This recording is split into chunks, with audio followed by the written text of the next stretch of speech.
hay cosas que son tradiciones. Hoy veremos algo que compartimos nosotros.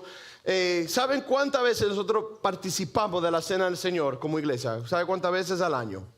Normalmente como unas 12 veces al año, ¿verdad? Una vez al mes. A veces podemos tener un momento especial que lo hacemos, pero en esta iglesia lo hacemos como iglesia. Lo hacemos normalmente el comienzo del mes. Pero ¿hemos comenzado julio, sí o no? No. ¿Por qué hay copitas hoy? ¿Por qué? Bueno, porque el pasaje de hoy va a tocar este tema, ¿verdad? Pero veremos algo interesante. Porque cuando tú llegas hoy a la iglesia y tú participas de la cena, nosotros tenemos en este formato bien, ¿cómo dice? Convenient. Pero han sido interesantes de ver cómo algunas iglesias, otras pasan, van por las filas y pasan los elementos. Han estado en una iglesia que hacen así, ¿verdad? Y hay otras que la gente se para y recoge y buscan los elementos. Y hay diferentes momentos, pero en realidad era así. Era así. So, vamos a ver, y vamos a ver más cosas hoy porque vamos a ver el contexto. Digan contexto. El contexto, cuando abrimos la palabra de Dios, es el contexto lo que conocemos. ¿Qué significa cuando dice y no se la toma indignamente? ¿Han escuchado ese versículo? ¿Lo han escuchado anteriormente? Sí. Bueno, veremos lo que dice en el contexto, ¿ok? En el contexto, eso es lo que queremos hacer, amén. Porque queremos que la palabra de Dios, nosotros vamos versículo por versículo en esa iglesia, porque queremos que la palabra de Dios sea la que hable. Pero déjeme orar una vez más por su palabra y la abrimos y que el Espíritu Santo lo use. Y los niños muy contentos porque yo soy muy puntual. Son los líderes de los niños están, yes, Pastor Omar predica hoy. Ok, vamos. Vamos. Padre que está en los cielos, Señor, te damos gracias, Señor, por este día. Oramos por tu palabra, Señor, que sea ella la que nos guíe. A través de ella, Señor, somos transformados.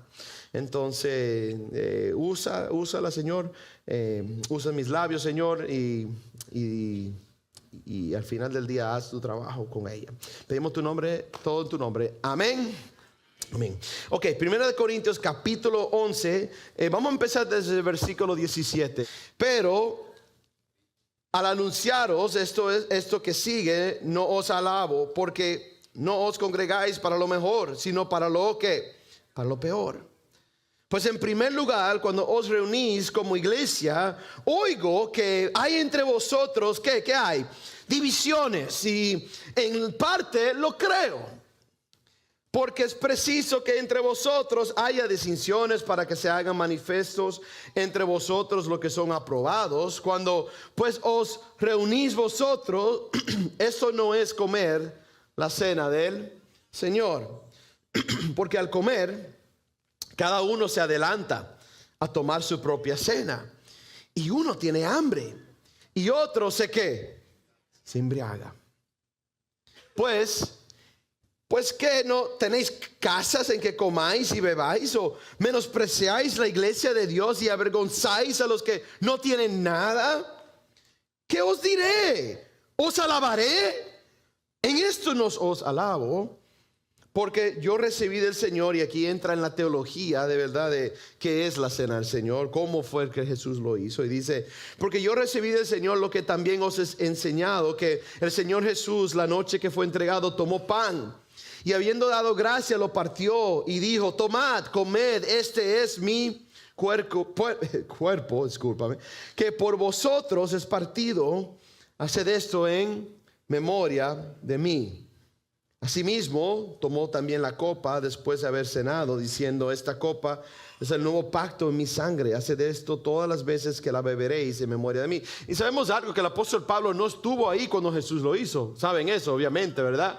Porque no fue hasta más tarde que él empezó a caminar con el Señor. Pero esto la iglesia lo hacía de forma práctica porque el Señor le dijo y le enseñó que lo hiciera. De manera que cualquiera que comer este pan o bebiera esta copa del Señor indignamente será culpado del cuerpo y de la sangre del Señor. Por tanto, pruébese cada uno a sí mismo y coma así del pan y beba de la copa, porque el que come y bebe indignamente sin discernir el cuerpo del Señor, juicio, ¿qué come? Juicio come y bebe para sí, por lo cual hay muchos enfermos y debilitados entre vosotros y y muchos duermen. Ahora, cuando dice duerme, eso es a dormir. No, duerme es ya no están. Ya no están. Si pues nos examinásemos a nosotros mismos, ¿no seríamos juzgados? Mas siendo juzgados, somos castigados por el Señor para que no seamos condenados con el mundo. Ahí vemos también el amor del Señor. Tú sabes que a veces los castigos y la disciplina que recibimos por nuestras acciones y consecuencias son, al final, el amor de Dios hacia nosotros para corregirnos. Amén. Para que no sigamos ese camino. Ahí vemos un padre que quiere a sus hijos para que no sigan. Yo, cuando mis hijos se me desobedecen o hacen algo que lo ponen en peligro, yo lo corrijo a ellos. ¿Para qué? Para que no sigan haciendo algo que los pueda meter en peligro. Pero, ¿qué más vemos? Así que, hermanos míos, cuando os reunís a comer, esperaos unos a quién, a otros. Y ahí está, quizás ahí está viendo dónde está el contexto aquí que está pasando. ¿Qué es lo que está pasando? Si alguno tuviere hambre, coma en su casa, para que no os reunáis para juicio. Las demás cosas las pondré en orden cuando yo fuere. Y ahí al final tú estás viendo otra vez cuál es el contexto y de qué está hablando Pablo en este momento. Pero la cena del Señor es tan importante para la fe cristiana. ¿Podemos decir amén a eso, sí o no? Amén, ¿verdad? Aparece 5 veces en la palabra de Dios. Si tú quieres, puedes ir a buscar. Normalmente cuando he compartido la cena, yo he usado uno de esos pasajes junto con ustedes. Puede ser que sea Mateo 26, Marcos 14, Lucas 22 o 1 Corintios, como estamos hoy mismo. Y hoy lo vamos a compartir junto en eso, pero los evangélicos, los bautistas limitan el número de ordenanzas que tenemos en 2. ¿Saben cuáles son las 2 que tenemos? El bautismo y la cena, ¿verdad? La iglesia romana católica tiene ¿cuántas? 7, se las sabe muy bien, ok. Pero nosotros tenemos 2, estas 2, porque fueron prescritos por el Señor, fueron proclamados entre los santos, eran practicados por las iglesias, solo participaban en ellos los salvados. Y de último, imagín, el sacrificio señala lo que el Señor pagó por nosotros. Es un mensaje proclamado del evangelio. Cuando vemos el pan y cuando vemos la sangre, el bautismo, ¿verdad? Esa es tu vida antes de Cristo, después, ¿y cómo tú sales? Una nueva ¿qué? Criatura, amén. Señales de lo que el Señor hace en nuestra vida. El pastor Mark Devers, no sé si conocen de él, es un pastor en Washington, D.C., ha escrito muchos libros, un pastor bautista ya, y él en su libro sobre la teología de la iglesia llegó a una parte donde empieza a hablar, y voy ahora a ponerme la gorra de como maestro, ayudarle un poquito con la teología, después llegamos a lo práctico, vamos por versículos. ¿Están bien? ¿Me siguen? Y él empieza a poner categorías, diferentes categorías de ¿qué es y cómo ven la cena del Señor en diferentes iglesias? Primero, quizás han escuchado esta palabra, transubstanciación. ¿Han escuchado de eso, sí o no? En inglés, transubstantiation, una palabra larguísima. Yo soy maestro en una escuela cristiana y yo le enseño una clase que se llama World Religions. En otras palabras, las religiones del mundo. Y lo voy llevando a través de que creen en Islam, que creen en Buda, en budismo, que creen en hinduismo. Y también llego a la iglesia católica y cómo ellos ven diferentes cosas. Y cuando llego a esa palabra me dicen, Mr. Vargas, that's a long word. Transubstantiation, what does that mean? ¿Qué significa eso? Bueno, aquí como el pastor Mark Devers escribe, dice, la comunión es un sacrificio insanguario en que Cristo es continuo y los elementos cambian de sustancia, pero no de apariencia. Se ven igual, pero sustancia cambia, y que esa gracia es efectiva en la persona que la toma. La posición de eso es de la iglesia católica. O sea, ¿quién viene de un pasado católico? ¿Algunos de acá? Hay varios, ¿verdad? Quizás han escuchado eso. Hay otra que se llama consubstanciación, que es más de la posición luterana, en que no dicen que hay ese cambio en la sustancia, pero sí hay, y Cristo está en y con y debajo de la sustancia. Hay dos más que son básicamente juntos. Presencial espiritual, que dice que Cristo está presente en la cena del Señor espiritualmente, pero no físicamente como las otras posiciones. Por la fe disfrutamos de una presencia única y especial de nuestro Señor cuando nos unimos como cuerpo de Cristo. Calvino, esta es la posición de él. Él pensaba que Cristo estaba presente en la cena del Señor, pero no necesariamente en lo físico, sino en el momento y en lo que se estaba compartiendo. Era algo más espiritual, no solamente en memoria de. Y después lo último es un memorial. Cuando dice aquí, hagan esto en memoria de ¿qué? De mí. La posición que, y dice Mark Devers que todos creen que es una memoria de Cristo, pero en memoria de él. Pero en esta posición solo lo ven como eso es en memoria de él.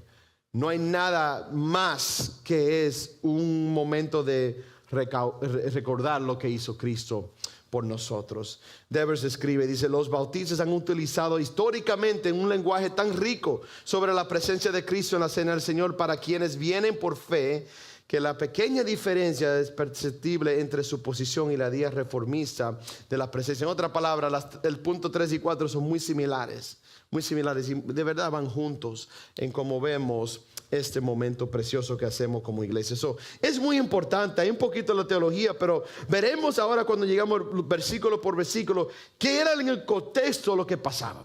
Versículo 17, sigan conmigo, ¿ok? ¿Qué dice? Pero... Y ahí yo paro ya de una. No leíste nada, pero ya paraste, ¿ok? ¿Por qué yo paré ahí? Si conocen un poquito de la vida del apóstol Pablo, él escribió varias cartas, ¿verdad? Hay una que a mí me interesa mucho, fue una de las primeras que escribió. ¿He leído Gálatas? ¿Sí? ¿Sí? ¿Alguno? ¿Cómo empezó el apóstol Pablo cuando le escribió a Gálatas? ¿Muy cariñoso a esa iglesia? No, él vino con la chancleta de una. Que no puedo creer que todo lo que te enseñé ya se te olvidó y tú estás escuchando a estos falsos maestros. ¿Cómo tú llegaste a ese momento? Y él viene duro de una. Al contrario, en Filipenses él es muy dulce con esa iglesia. Y es interesante porque esa iglesia tenía diferentes personas de estratos de dinero, de clase. Tenía una Lidia que tenía mucho dinero. Tenía una muchachita pobre que era una esclava, tenía unos demonios, no sé si se acuerdan de eso, y que se liberó. Una muchachita pobre. También estaba el que estaba en la cárcel, romano que protegía la cárcel, y estaba Pablo ahí, también se convirtió. Tuve gente de alta clase, de media clase, de pocos recursos, todo junto en una iglesia. Y esa carta entera es una preciosa carta de Filipenses. Gálatas fue chancleta que le metió, chancleta dura de una. ¿Cómo puede ser que se te olvidó todo lo que yo le enseñé? Y más que ese primer grupo de iglesias que el apóstol Pablo plantó. Y viene duro con ello. Y aquí Pablo empieza igualito en esos versículos 17 y le viene no con dulcera, sino directo al problema, lo que él ve en esta iglesia. Vamos a regresar aquí. ¿Qué es lo que él ve?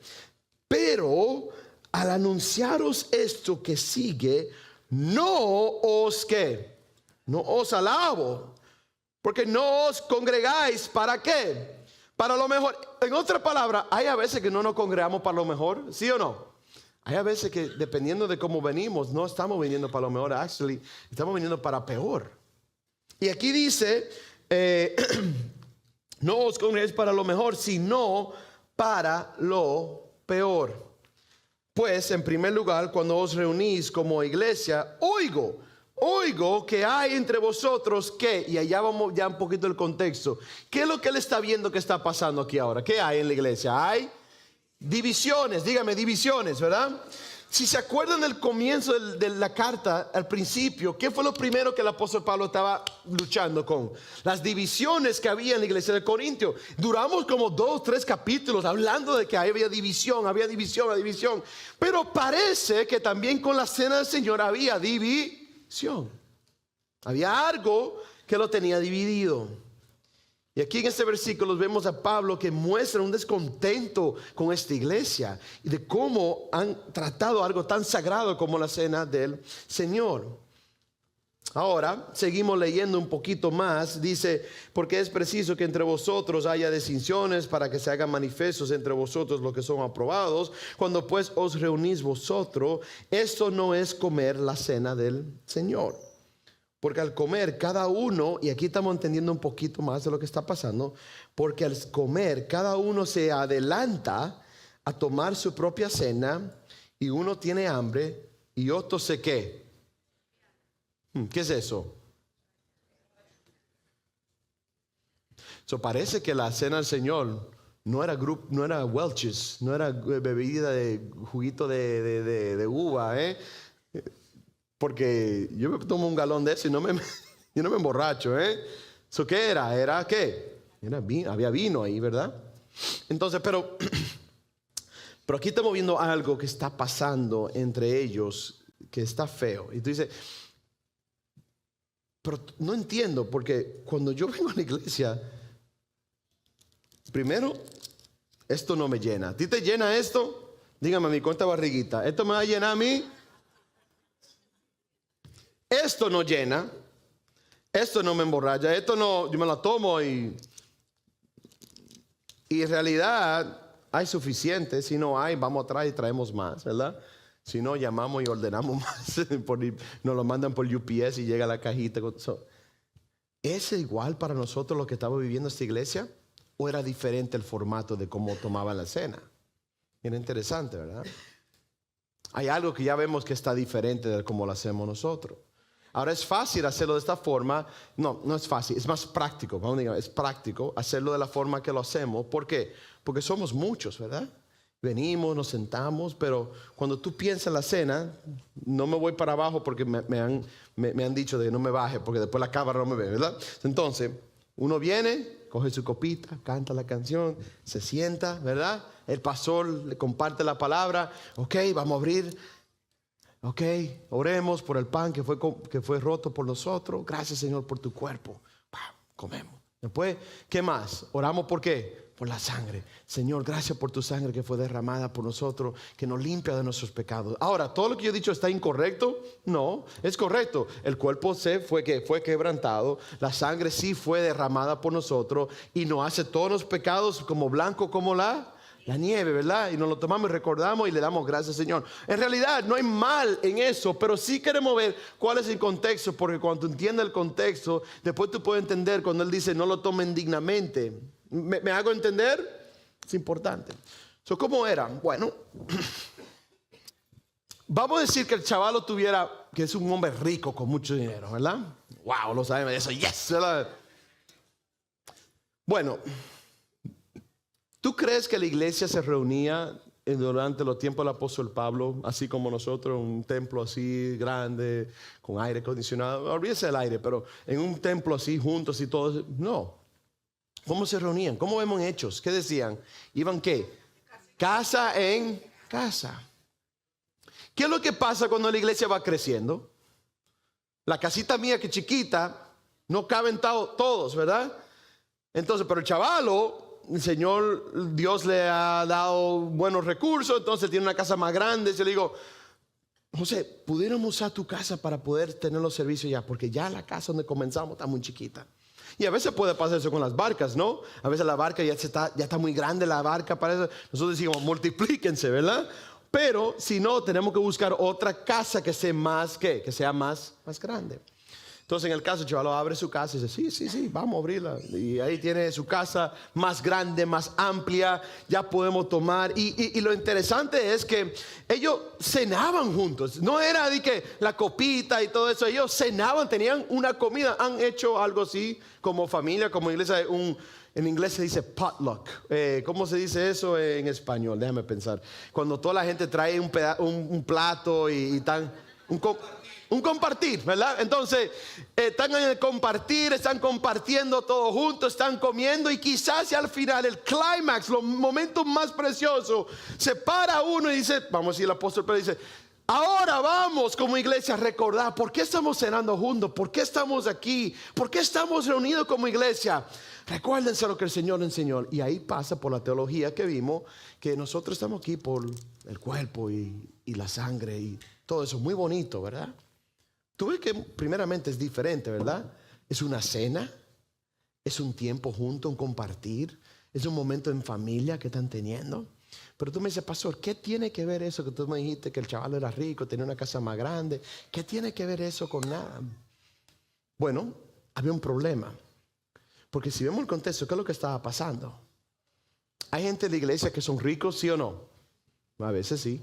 Hay gente que son media clase, ¿sí o no? Sí. Hay gente pobre que puede venir a la iglesia, ¿sí o no? Sí. ¿El Señor determina quién es mejor porque tenga más dinero o no al que venga a la iglesia? ¿Sí o no? No. Llegando al punto, y regresaré a esto, es que sigan conmigo. Pero el doctor Schreiner dice eso: a medida que avanzamos por el pasaje, descubrimos que las divisiones eran sociológicas en lugar de teológicas. Estaban entre los que tienen y los que no tienen. Yo cuando tengo el café con Real Church ahí al final del servicio, siempre le digo a la gente nueva que está orando que gracias a Dios, si se han venido los últimos 2 o 3 meses al servicio inglés, han visto, se ha ido llenando, más y más personas han ido llegando. Y hemos ido orando con personas y digo, espero cuando entraron que los sugieron, los saludaron, se sintieron en familia, que sintieron que ese lugar era un lugar especial. Porque al final del día queremos que sepan que la iglesia es una familia. Es una familia. Cuando hay momentos difíciles, espero que tú sientas que la iglesia está al lado tuyo. ¿Han pasado por momentos difíciles ustedes, sí o no? Algunos quizás están pasándolo ahora. Cuando quizás momentos de salud, momentos de crisis, lo que sea, que tú puedas tener un hermano que tú puedas llamar de tu barca o de tu iglesia, un pastor que pueda decir, ora por mí, porque estamos caminando por algo muy difícil ahora. Y que tú sientas el amor de la iglesia contigo. Eso debe ser la iglesia. Pero ahora imagínese que tú vinieras a la iglesia y yo tendría una sección VIP en el frente, VIP. Eso es para los ricos, eso es para los que donan mucho, los que diezman mucho. Yo ni sé cuánto yo no sé nada de eso. Pero imagínate si, ¿tú crees que hay iglesias que quizás hagan eso, que tengan sección VIP? Sí hay. No, porque estos son los especiales. Déjenle frente. Ya después lo demás no importa.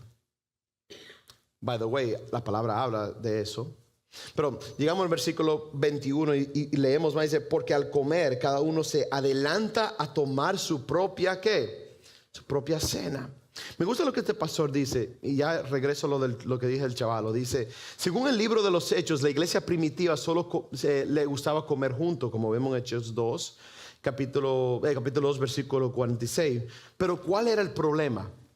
Bueno, los ricos, porque todos se conocían y la mayoría no tenían que trabajar los domingos, así que llegaban temprano, comían, bebían y se lo pasaban en grande juntos durante unas horas, 1, 2 o 3 horas. En otra palabra, el servicio empieza a las 7, pero vengan ustedes a las 5, vengan a las 5, antes que llegue toda la gente. Vamos ahí.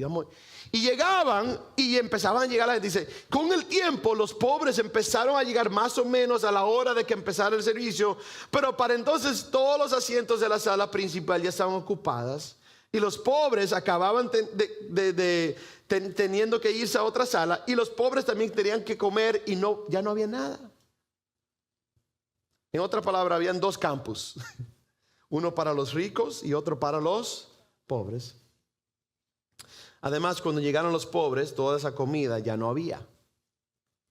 El Dr. Richard Pratt dice, en sus comidas los corintios favorecían a los privilegiados y los ricos.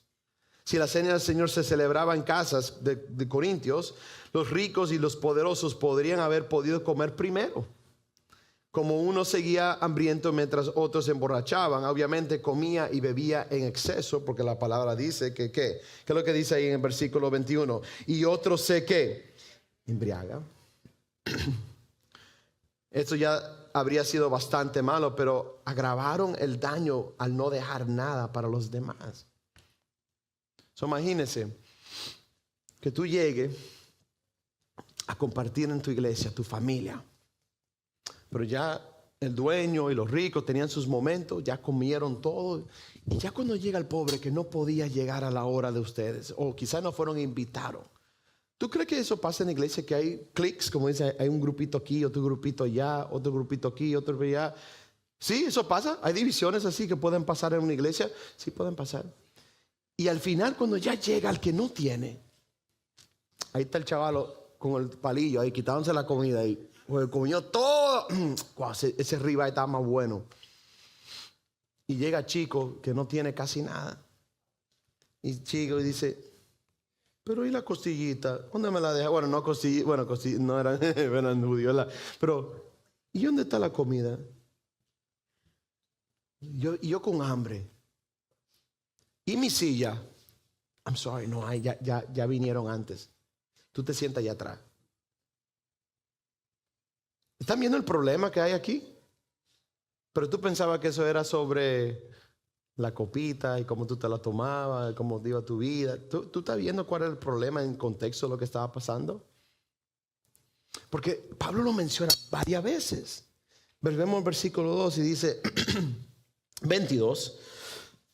Y tú dices, ¿qué pensó Pablo sobre todo este formato de la cena que estaba compartiendo esta iglesia? Y dice, pues que no tenéis casas en que comáis y bebáis. Él le dice eso a los pobres. Los pobres tienen mucho. No, ¿a quién le está hablando? A los que tienen. Tú no tienes donde comer. Y tú vienes y te llenas y te comes toda la comida. Y cuando ya vienen los que sí no tienen, no pueden comer nada. ¡Qué vergüenza!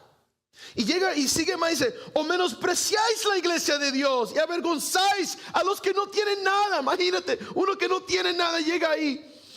No tengo nada de comer. Y ahora no hay nada para mí. Ahora de vergüenza, él se está pidiendo, ¿me pueden dar algo? Ahora tú lo estás avergonzando a ellos. ¿Qué os diré?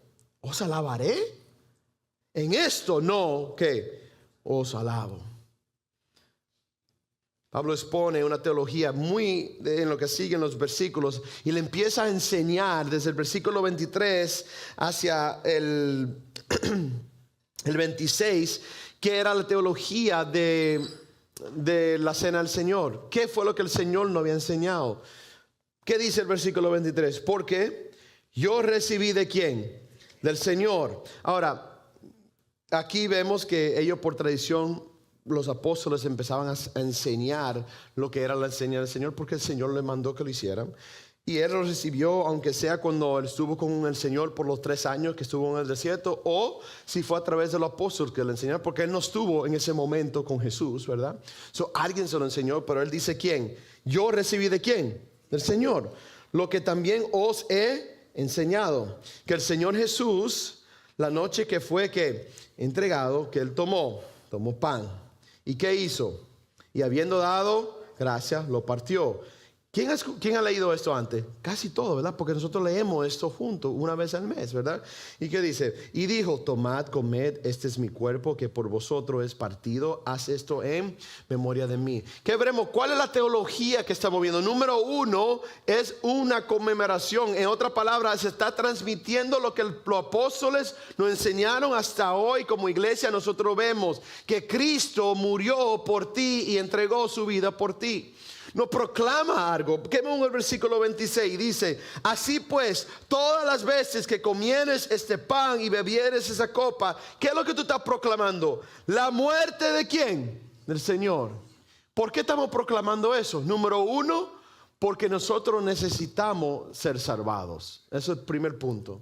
Pero número 2, que Cristo nos abre la puerta a la salvación. Eso es lo que dice.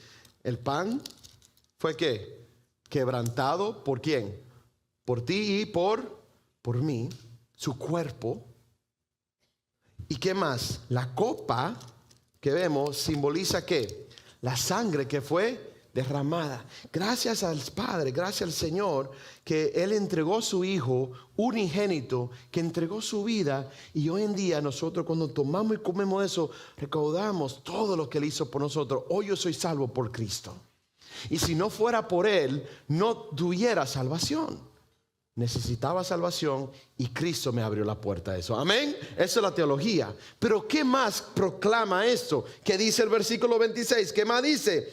La muerte del Señor anunciáis hasta que Él venga. ¿Qué más tú estás proclamando cuando tú tomas de eso? Que Cristo, ¿qué?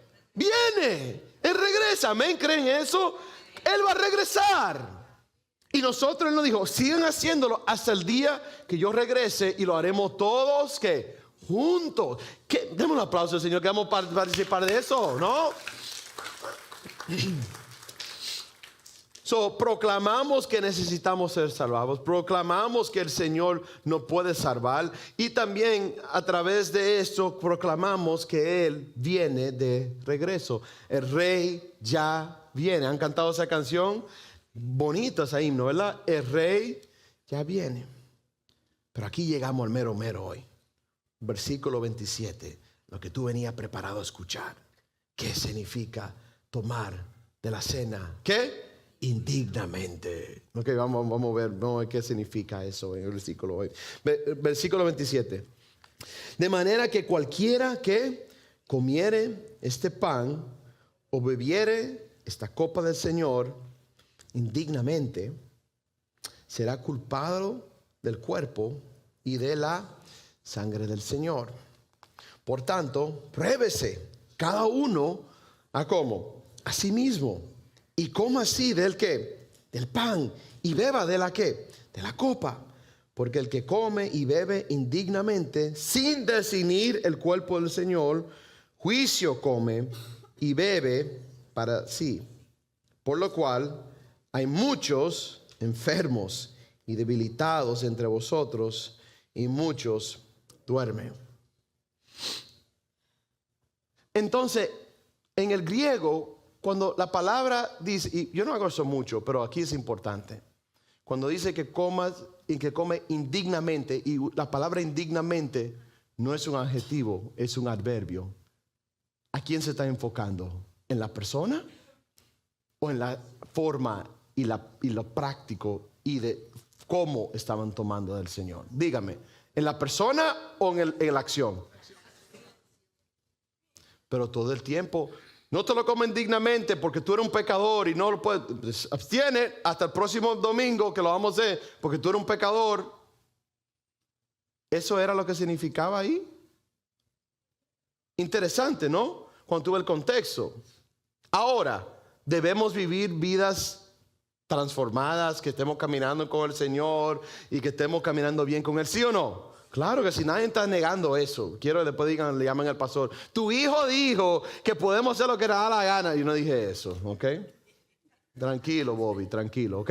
Yo no dije eso, pero tiene que ver el contexto muy claramente que no era ese el problema que el apóstol Pablo estaba hablando a esa iglesia. No era. Era lo que te estaba diciendo anteriormente. Cómo practicaban la cena entre ellos. No la estaban practicando bien. Cuando tú llegas al servicio, ¿tú vienes perfecto? ¿Sin pecar? Entonces, ¿cómo tú determinas cuánto pecado tú has hecho para no tomar y cuánto pecado tú no has hecho para poder tomar? Entonces, porque aquí, ¿quién es el primero que nunca ha pecado? For all have sinned and fallen short. Todos somos pecadores, ¿verdad? Entonces, aquí estamos viendo, es algo interesante porque tenemos que estudiar eso bien. ¿Qué significa eso?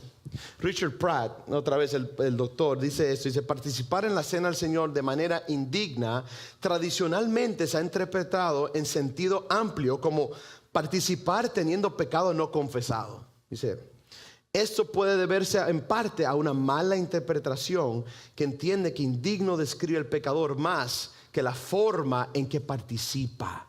En otra palabra, la forma que estaban participando era la forma indignamente que estaban haciéndolo. Pero hay algunos que necesitan analizar aquí. Entonces pregunta, ¿qué significa eso? Bueno, vamos a ver, vamos a seguir viendo un poquito más. ¿Qué era? Bueno, dice, de manera que cualquiera que comiera este pan o bebiera esta copa del Señor indignamente será culpado del cuerpo y de la sangre del Señor. ¿Qué más vemos que hicieron? Regresemos, vemos el contexto. Digan contexto. Entonces, contexto. Mira uno, versículo 21, ¿qué dice? Porque al comer, cada uno se ¿qué? ¿Qué hace uno? Lean conmigo, ¿no están leyendo? Versículo 21, ¿qué hacen? Se adelantan a tomar su propia cena. Que vemos en el versículo... ¿dónde estamos? Versículo 33, ¿qué dice? Así que, hermanos míos, cuando os reunís a comer, ¿qué dice? Esperaos unos a quién, a otros. ¿Cuál era el problema? Dígame, ya saben. No esperaban. Tenían dos clases. Imagínate que tú vinieras de la iglesia y tuvieras sección VIP que no pueden sentarse. no pueden tomar de la cena, no pueden hacer eso, no pueden hacer lo otro. Hay un problema ahí, ¿no? Y el cuerpo que vemos aquí, by the way, seguimos viendo más. ¿Qué dice?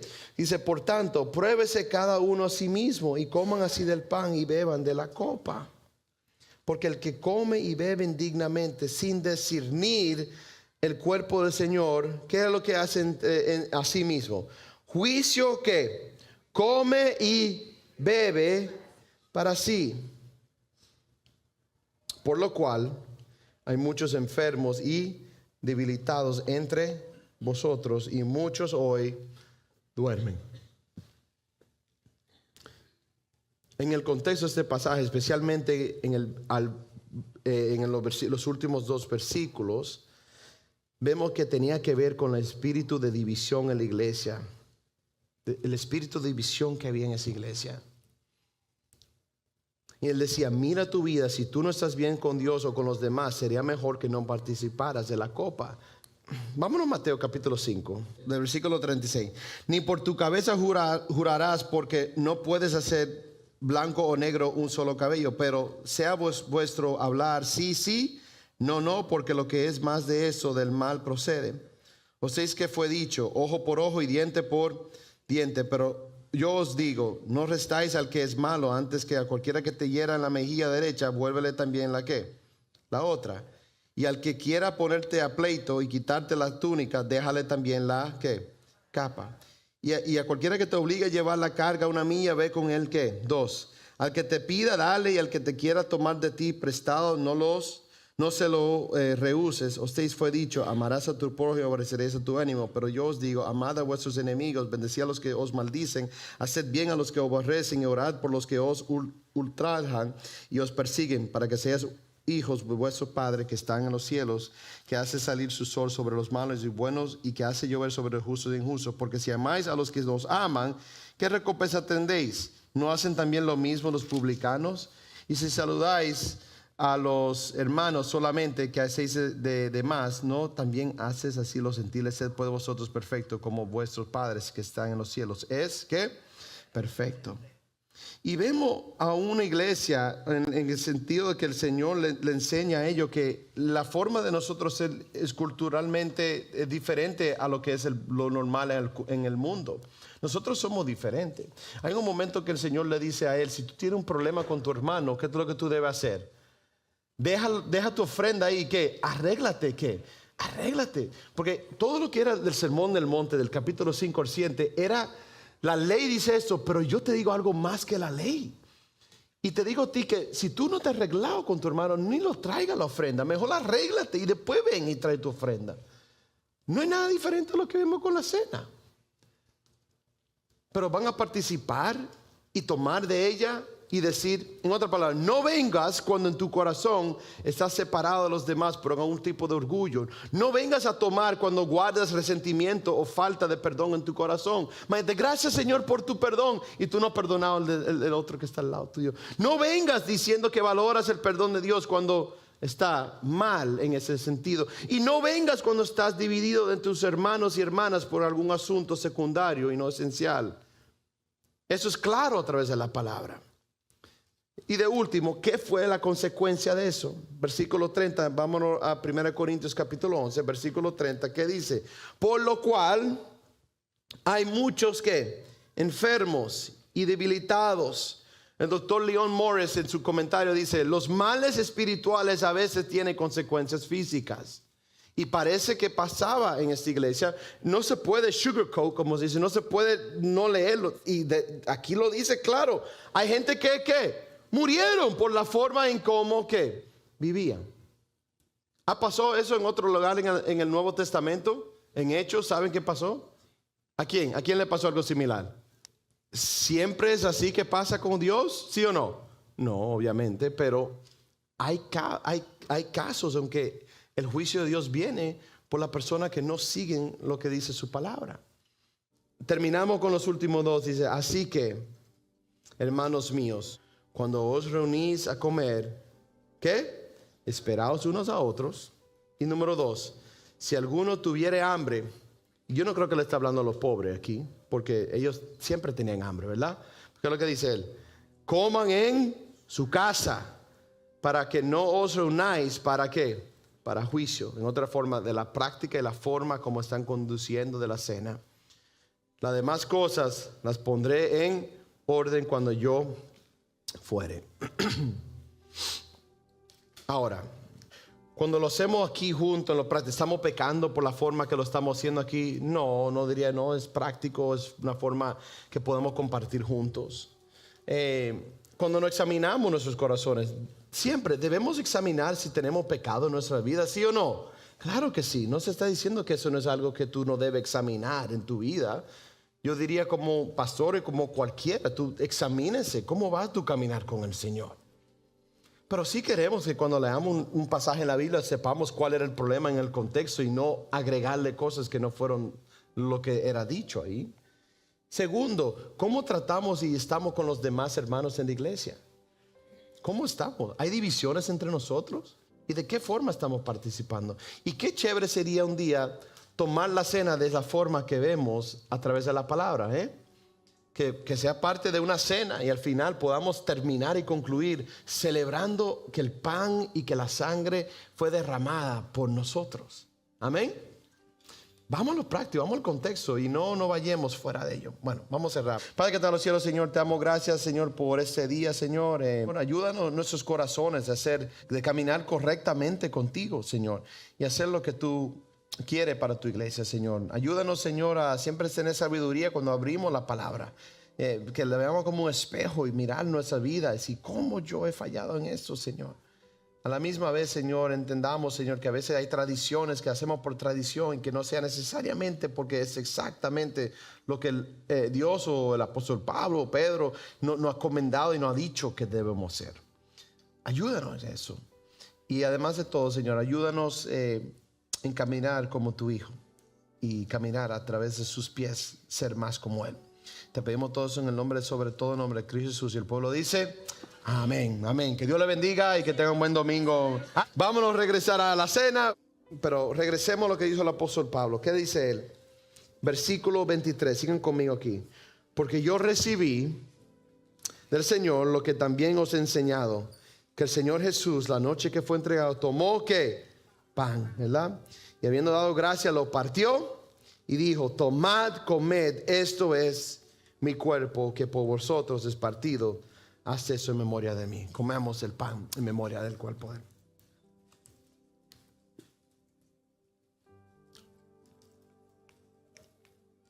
Gracias, Señor. Y por tanto, pruébese cada uno a sí mismo y coma así del pan y beba. Ay, perdón. Ay, Dios mío, me pasé. Versículo 25. Asimismo tomó también la copa después de haber cenado, diciendo, esta copa es el nuevo pacto en mi sangre. Haced esto todas las veces que la beberes en memoria de mí. Tomamos de la copa en memoria de Cristo y su sangre. Ahora sí, Señor, incluimos servicio, Señor, en memoria de lo que tú hiciste por nosotros. La teología que vemos a través de la cena, Señor, que nosotros necesitábamos ser salvados. Tú enviaste a tu Hijo como el único camino, el único camino y verdad para poder ser salvado. Y al final proclamamos, cuando tomamos esto, que tú vienes pronto, Señor. Ven por tu iglesia, Señor. Y búscanos, Señor, para poder ser más, ya junto todo y celebrar junto la copa y la cena contigo. Pedimos todo en tu nombre. Y ahora el pueblo dice, amén. Que Dios le bendiga. Gracias. Si este mensaje te ha inspirado, compártelo. Si quieres contactarte con nosotros o necesitas oración, escríbenos a info@iglesiareal.org o nuestra línea de WhatsApp al 754-581-7269. Nos reunimos todos los domingos a las 11:30 en 2640 Washington Street, Hollywood, Florida 33020. Tu camino de fe nos importa.